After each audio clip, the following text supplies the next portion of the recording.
वैसे तो जिले के हर कलेक्टर को बराबर अधिकार मिलते हैं, लेकिन कोई भी कलेक्टर अपने अधिकारियों का उपयोग कर गरीबों की वैसी मदद नहीं करता जैसे इंदौर कलेक्टर इलैयाराजा टी करते हैं।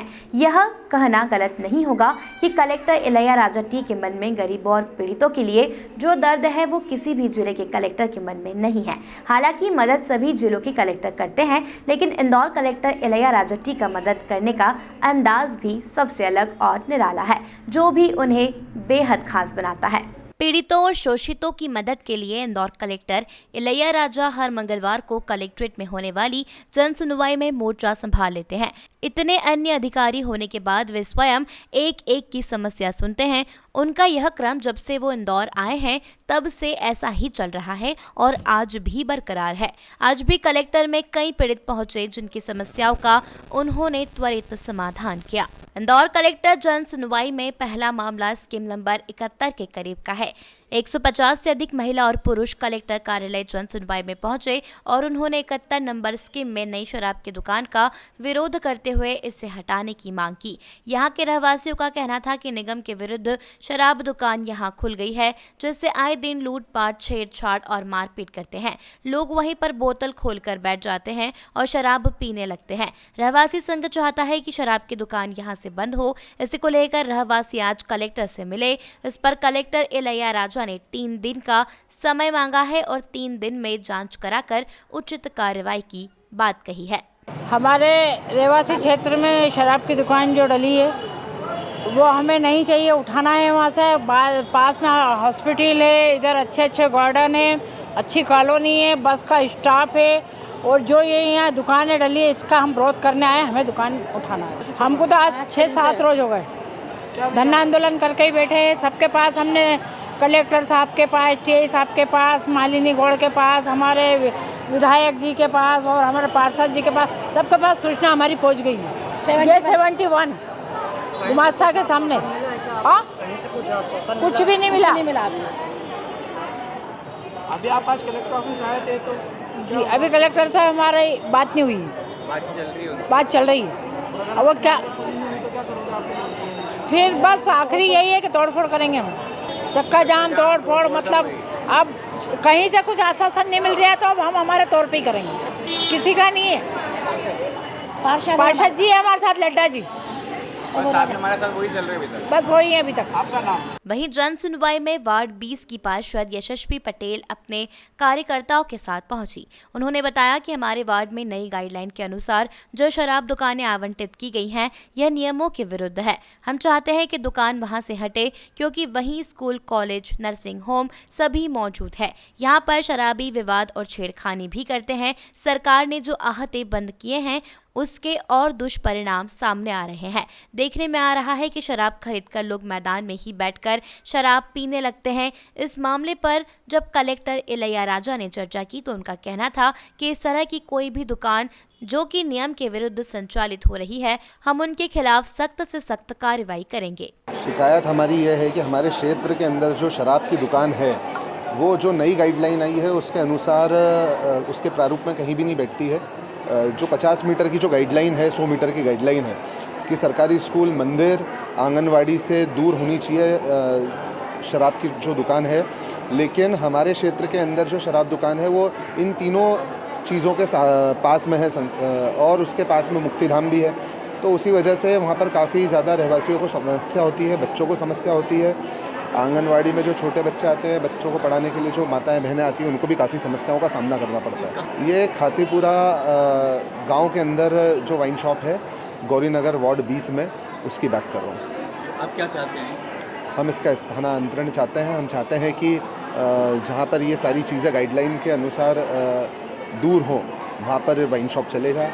क्या इसके पहले भी वही थी या वो कहीं थी? इसके पहले भी वहीं थी। काफ़ी विरोध हुआ था, पिछली बार भी, उसके पहले भी काफ़ी विरोध हुआ था, लेकिन उस समय ध्यान नहीं दिया गया क्योंकि कमिश्नरी लागू थी। कोई भी जनप्रतिनिधि आवाज़ उठाने के लिए नहीं था वहाँ पर। कलेक्टर साहब का कहना है कि निश्चित ही अगर ये इन सब संस्थानों के पास में है तो ये यहाँ होना नहीं चाहिए और इसको हटना चाहिए था अभी तक। लेकिन ये कहीं ना कहीं आबकारी वालों का मिसगाइडेंस ही होगा, जो उनको अभी तक सही सूचना नहीं पता है कि ये वास्तव में सरकारी स्कूल के इतने नज़दीक है, मुक्तिधाम के इतने नज़दीक है, मंदिर के इतने नज़दीक है। तो ये जानकारियाँ शायद कलेक्टर साहब अभी नए हैं तो उनको इसके बारे में उनके संज्ञान में नहीं है।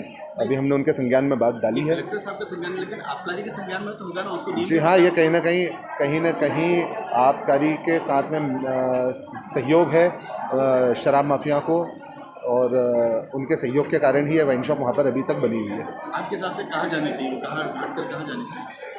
कहीं भी खाली एरिया बहुत सारा है, वहाँ पर उसको लेकर के जाएं। आगे इंडस्ट्रियल एरिया है, जहाँ पर इंडस्ट्रियल एरिया के अंदर कोई आवागमन नहीं होता है आम रहवासियों का, तो उधर चले जाना चाहिए। खाली एरिया काफ़ी है वार्ड के अंदर, उधर कहीं हो जाए। अगर होना ही है, अगर सरकार, हमारे हिसाब से तो वाइन शॉप हटना चाहिए। शराब के अंदर जब से अहाते बंद हुए तो और समस्याएं बढ़ गई है। जो लोग अहातों में कहीं ना कहीं बैठ कर के शराब पी लिया करते थे, वो अब रोड पर आकर के हंगामे करते हैं और रोड पर ही बैठ कर के लोगों के घर के सामने शराब पीते हैं। क्या आपको निश्चित ही इस नीति से, ये नीति गलत है और इससे काफ़ी ज़्यादा अपराध बढ़ने के भी संभावनाएं हैं। नहीं, ऐसे अभी कम शिकायतें हैं इंदौर ज़िले में, बट ऐसे कितने भी शिकायत आ रही है हमारी नीति के अनुसार है ना, मतलब हम उसको प्रॉपर्ली परीक्षण कराते हैं एंड वाकई में कोई भी उल्लंघन ना हो तो तत्काल है ना हम लोग है ना कार्रवाई भी कर रहे हैं और हटाते भी हैं। इंदौर कलेक्टर जन सुनवाई में आज स्वर्ण बाधित या दिव्यांग बच्चों के लिए जो भाषा सिखाते हैं वह RCI के क्वालिफाइड टीचर को ही इन बच्चों के ट्रीटमेंट के लिए अपॉइंट करना चाहिए। जबकि देखने में आ रहा है कि वर्तमान में जितने भी स्वर्ण बाधित या दिव्यांग बच्चे हैं उन्हें जो टीचर भाषा सिखाते हैं वह नॉन क्वालिफाइड है, उनमें किसी प्रकार का कोई ज्ञान नहीं है, बच्चों के भविष्य के साथ खिलवाड़ कर रहे हैं। सुनने का जो यंत्र है वह भी मनमाने दामों में लेकर परिजनों को वितरित कर रहे हैं, जो कि नियम के विपरीत है। इसकी भी कोई गाइडलाइन तय होनी चाहिए। साथ ही स्वर्ण बाधित बच्चे या दिव्यांग बच्चों का जो ऑपरेशन के लिए सरकार की तरफ से 6.5 लाख का अनुदान दिया जाता है, सामाजिक कार्यकर्ता सलज भटनागर ने यह शिकायत कलेक्टर जन सुनवाई में की है। सलज भटनागर का कहना है कि सही समय पर सही ट्रीटमेंट अगर बच्चों का हो जाए तो भविष्य सुरक्षित स्वर्णिम हो जाता है और सरकार पर भी बोझ कम हो जाता है। उन्होंने कहा कि कलेक्टर साहब ने हमारी बातों को ध्यान से सुना और मुझसे यह भी कहा कि इसके लिए उचित गाइडलाइन तैयार करेंगे ताकि बच्चों के भविष्य के साथ खिलवाड़ न हो सके। हमें लाभ नहीं दिया जा रहा था, जिसका नियम कहता है कि कॉलेज प्रशासन और सामाजिक न्याय विभाग दोनों मिलकर के हमारे लिए या तो किसी शासकीय छात्रावास में या फिर कोई भवन को किराए पर लेकर के हमारी व्यवस्था करेंगे। प्रमुख सचिव महोदय सामाजिक न्याय विभाग बल्लभ भवन के कहने पर भी इस पर कोई काम नहीं हुआ था, परंतु आज कलेक्टर महोदय ने इस पर संज्ञान लिया है। हमारे जब हमने छात्र गृह निर्माण योजना का पॉइंट नंबर 2 उनको दिखाया कि सर ये होते हुए भी इंदौर के जो जॉइंट डायरेक्टर महोदय है वो नहीं सुन रही हैं बिल्कुल भी हम लोगों को, क्योंकि वो ये कह देती थी कि अपने ज़िले में आप जाकर के रहिए, वहीं पर पढ़िए।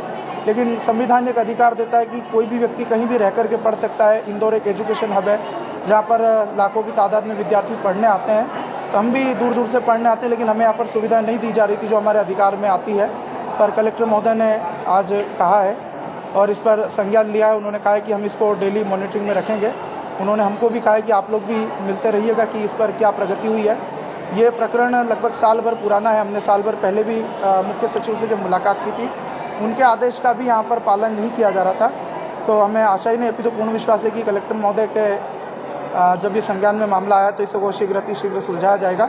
और हमारे जो छात्र तकरीबन 6 सालों से इधर उधर भटकते रहे, कभी 15 दिन की परमिशन, कभी 20 दिन की परमिशन ले करके हमको बार बार चक्कर काटना पड़ रहे थे, तो वो अब हमें नहीं काटने पड़ेंगे और इससे आगे आने वाले लोगों का भविष्य भी सिक्योर हो पाएगा। हम लोग पहले एक ट्रेनिंग सेंटर था जहाँ पर कुछ सीट्स खाली थी, तो वहाँ पर रह रहे थे।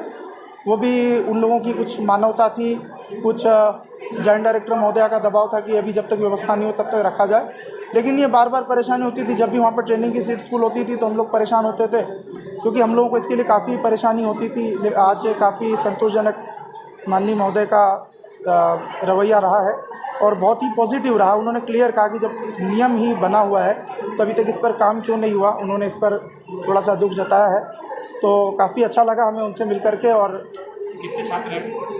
तकरीबन 50 से 60 छात्र हैं जो कि अभी भी भटक रहे हैं, और ये सिर्फ ब्लाइंड है। बाकी अदर डिसेबल्ड का हमारे पास आंकड़ा नहीं है। अगर उनको भी देखेंगे तो कम से कम 150-200 लोग हैं जो कि परेशान हो रहे हैं। और उन्होंने कहा है कि हम इसको शीघ्र आपकी समस्या को सुलझाएंगे। तो ये एक बहुत बड़ा इश्यू है, स्पेशली ना स्पीच थेरेपी ऐसे अनक्वालिफाइड है ना प्रोफेशनल्स हैं अपना है ना शुरू कर देते हैं। उसको ऐसे काफ़ी नुकसान ये है कि लंबे समय के बाद है ना फिर वापस उनको स्पीच थेरेपी है ना प्रॉपरली नहीं हो पाता, उनको इलाज है ना नहीं हो पाता, तो फिर वापस उस पर्टिकुलर एज क्रॉस कर देते हैं, फिर उनको वापस नॉर्मल परिस्थिति में लाना है ना असंभव हो जाता है। तो ये डेफिनेटली इसके ऊपर नियंत्रण रखने का ज़रूरत है। इसको हम लोग है ना कॉन्फिडेंशियल भी इन्फॉर्मेशन मिल रहा है, सामाजिक न्याय विभाग का भी डायरेक्शन दिया है। ऐसा अनक्वालिफाइड है ना प्रोफेशनल्स हैं, सो कॉल्ड प्रोफेशनल्स, उनको स्पीच थेरेपी है ना मतलब बिल्कुल है ना काम ना करें, बिकॉज आप है ना कोई बच्चे का है ना उनके ज़िंदगी के साथ है ना खिलवाड़ है ना करें। ऐसे इन्फॉर्मेशन है ना हमारे पास हम ले करके उनको छापामार कार्रवाई करके उनके खिलाफ कार्रवाई भी करेंगे। वात्सल्य बिल्डर्स एवं प्राइवेट लिमिटेड ग्रुप नागपुर के प्रफुल्ल गायड़े ने खंडवा रोड पर Shiv residency phase 2 colony develop की थी।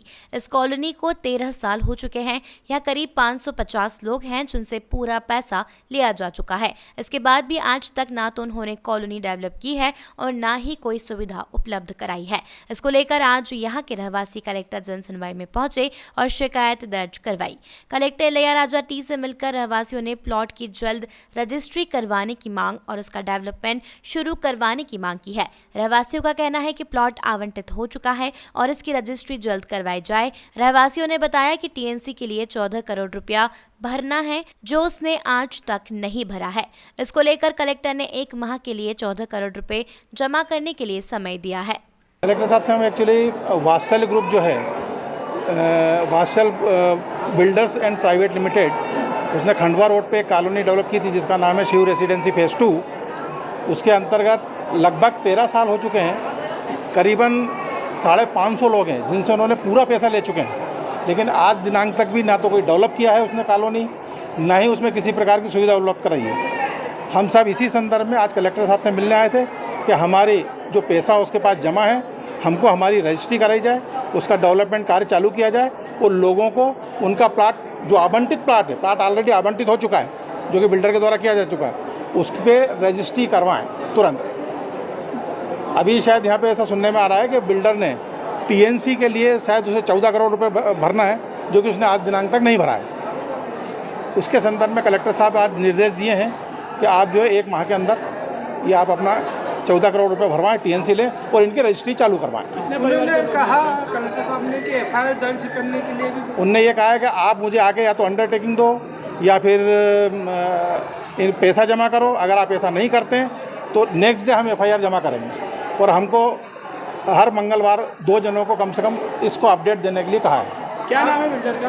बिल्डर का नाम है वात्सल्य बिल्डर्स प्राइवेट लिमिटेड, ये नागपुर के हैं। उनका नाम है प्रफुल्ल गाड़गे। आज यहाँ पे करीबन यहाँ पे 150 लोग हैं। ये पर्टिकुलर केस में लगातार हम लोग है ना बिल्डर कॉलोनाइजर के पास है ना टच में भी है, उनको अफिडेविट है ना 2-3 डिफरेंट मैटर्स पे ना देने के लिए भी कहा गया है। टीएनसीपी में उनका अमाउंट जमा होकर के उनका परमिशन मिल जाए तो फिर उनका डेवलप करके रिमेनिंग लोगों को रजिस्ट्री है ना करा सकते हैं, वो डायरेक्शन उनको दिया ही है।